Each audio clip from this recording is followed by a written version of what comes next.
It's Conduit News Radio with Paul Harrell. Okay, so we've been doing these candidate spotlights. We're kind of introducing you to some different races across the state. I wanted to highlight one race in particular.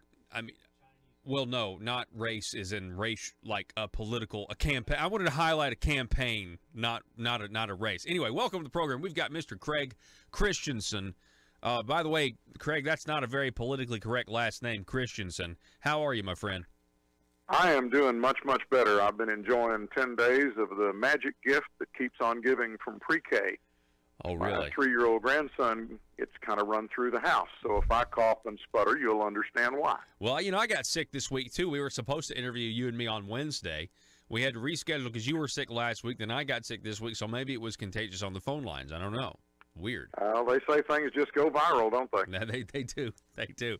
Well, so Craig Christianson, you are running as a Republican for State House District 47.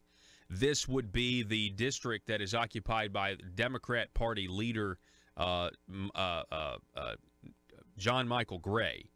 Michael John Gray. I get it confused. Sorry. So this is a big deal. So tell us where District 47 is.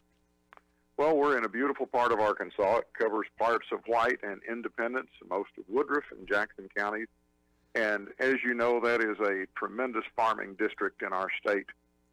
If you can drive through McCrory and between there and Augusta and back to Bald Knob and up into Jackson County and out of Newport, see some of the most beautiful fields that you'll ever see, that hardworking farmers are making a difference for us in this part of the world.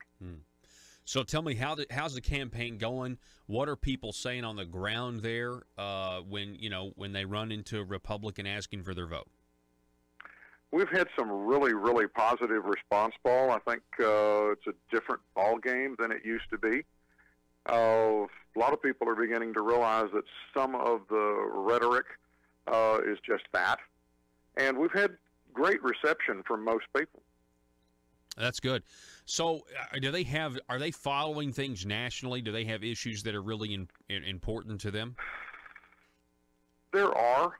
I think most of the issues that we've seen in District 47, though, have involved things around, let's cut our taxes a little bit, where we have some community infrastructure issues. That's one thing that I've heard from every community I've been in, is that why don't we have programs in our schools that are teaching our kids life skills and are going to help keep our children at home to grow the next generation and keep our cities viable. And I think that's been a common theme no matter where I've gone in District 47. Yeah, that is very important, and you're hearing that a lot. I mean, I don't think that's just localized to District 47. I think there's a lot of districts across the state that are really wanting, folks realizing we kind of have a skilled workforce crisis, and we need to be teaching kids life skills, and I think that's exactly right. Well, so Craig, let me ask you this: what is it that you do, sir? Well, I own Arkansas Traveler Hobbies. It's in the Restored Train Depot in Bald Knob.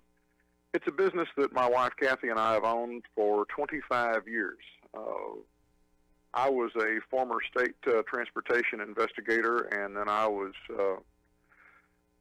served under 3 governors, under Clinton, Tucker, and Huckabee, as chairman of the State Fire Prevention Commission, and through that we helped lower fire insurance rates and helped lower the fire death rate in the state of Arkansas.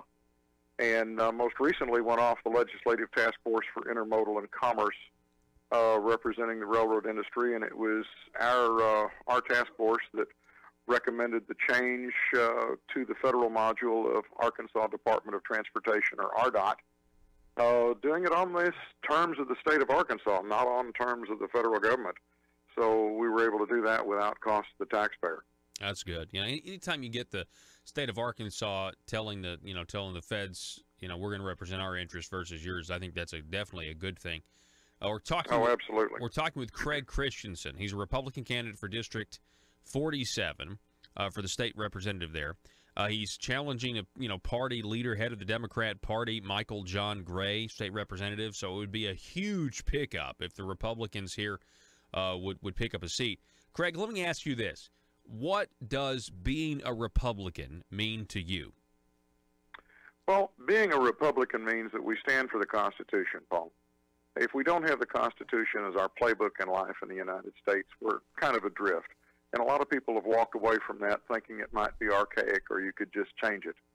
But the Constitution gives us a framework like no other country in the world. And that trickles down to our states and our state constitutions that guide us every day. What did you think of the situation nationally when we just went through that, speaking of the Constitution, the Supreme Court confirmation, the Senate's job to advise and consent? The Senate has a job to advise and consent. We have three distinct branches of government, legislative, executive, and judicial, and they each have their own checks and balances. And without that, we would have one branch running roughshod over the others. And that happens sometimes. Yeah. Well, what I specifically meant was I just didn't know if you followed the Kavanaugh confirmations and everything that happened there, and maybe what some of your constituents thought about that. I've talked to a lot of people, for example, that say, you know, that was just kind of the straw that broke the camel's back.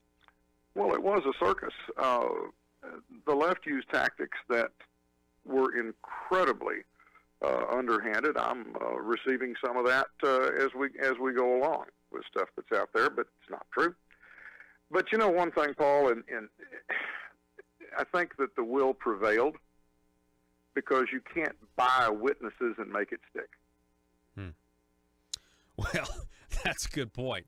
That's a good point. I did see a report that one of the what was a GoFundMe account that was full of what, $500,000 by the time that was all said and done. That was quite interesting.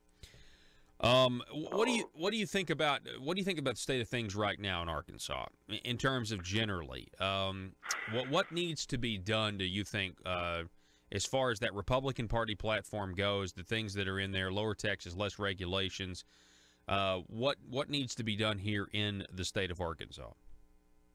Well, I think we have some diverse opinions out there, and I think the next legislative session will bring more focus to that. I think the reality is that Arkansas is changing from where it is. Well, let me put it this way, and I don't want to get into party politics, but I'll tell you this. It's not your father's Democratic Party anymore. It's not the party that traditionally has stood there and said, we back this and we do that. Let's make America move forward. We have become a nation where we are polarized from one side to the other. I support our working families. My family's been through some tough financial times, and we came out on the top side of it. We've overcome obstacles that people said we couldn't, and the proof is that I'm standing here and ready to represent people. My wife, Kathy, is the best supporter that any man could ask for, and my children, too. And so to answer your question, we have to put the focus back on our families. We have to put the focus on education. We don't have enough pre-K slots in various areas. We have to go, as I said, back into education and look at what we're having. I'll give you an example. 25 years ago, we had a shortage of small animal veterinarians, not only in this state but across the country. Veterinary colleges changed their curriculum. They changed their focus, the way they advertised for students. And now we have a shortage of large animal veterinarians. So they're going to have to adjust that. And every day in life is adjusting our course correction. I want to represent the families in this state, Republican and Democrat, who are trying to move forward and build a better future for their children. I think that's why we have a calling, because I'm not a politician, Paul. I've been a public servant all of my adult life. I've served this state under 5 governors. Do you think that the government tends to spend money where it's not needed, or let's just say maybe spend money the way you and I wouldn't spend our own money if we, were personally responsible for it? Absolutely. And I think that's a natural human element. When you are dealing with dollars that you didn't have to go out and spend 18 hours a day or 15 hours a day or 8 hours a day working for, you're working as a public servant. That's true, but you have a pool of resources that you can allocate. And sometimes those allocations are based on a feel-good basis, perhaps not seeing what the end outcome is. Remember, for every action, there's an equal and opposite reaction. Have you been following the string of public corruption? I mean, it's been in the headlines most of this year What are your thoughts on that, and what would you like to see done about some of that public corruption? Well, I think it matters to the integrity of the individual and what they stand for. And I think if you're going to be in that position and you're going to do things that you wouldn't normally do, then you should be absolutely held accountable for it. Craig Christianson, you're running for State House District 47 against incumbent Democrat Michael John Gray. I'm going to give you the last word, sir, and make sure you tell people where they can find out more about you if they want to support you. Well, your decision in this race, anybody who's voting, is either for moving us forward with fresh ideas and listening to the people, or staying with the status quo and more of the same old, same old. I would like to see us lower our taxes, limit government, stand for the Second Amendment, do the things that we need to do to improve education, protect the sanctity of life. And given that, you can go to Craig Christianson for state representative. You can find my phone number on there. I will answer anybody's call. I will answer anybody's email. I'll close with this, Paul. My dad told me when I was 16, he said, if you don't stand for something, you'll fall for anything. There's some negative slurs that are out there and mailers that have come out on me. I ignore those because things that are based on innuendo and partial truth or no truth at all, I think the voters are smart enough to see through that smokescreen. All right, Craig Christianson, I appreciate it, sir. It's great to meet you, great to have you on, and best of luck to you in the coming days. Thank you very much, sir, and you guys have a great, great day. All righty, you too. You too. Have a great weekend.